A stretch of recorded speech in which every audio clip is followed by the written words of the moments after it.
हिंगण सर्दी, पडसे, खोकला यावरील रामबाण उपाय. हिंगण ही एक काटेरी वनस्पती आहे. ही वनस्पती कमी पर्जन्यमान असलेल्या प्रदेशात चांगली वाढते. काटेरी व बारीक पर्णिका असल्याने ही वनस्पती उन्हाळा व दुष्काळ देखील तग धरून जिवंत राहते. या झाडांना पेरूच्या आकाराची फळे येतात. पूर्वी या फळांचा उपयोग ग्रामीण भागात कपडे धुण्यासाठी महिला करत असे.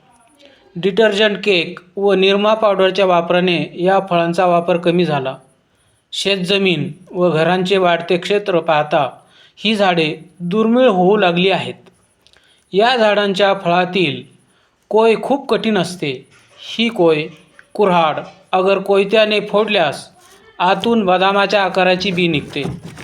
ही बी खूप गुणकारी व औषधी गुणधर्माने भरपूर आहे. ही बी सर्वसामान्य निरोगी माणसाने खाल्ली तरी चालते.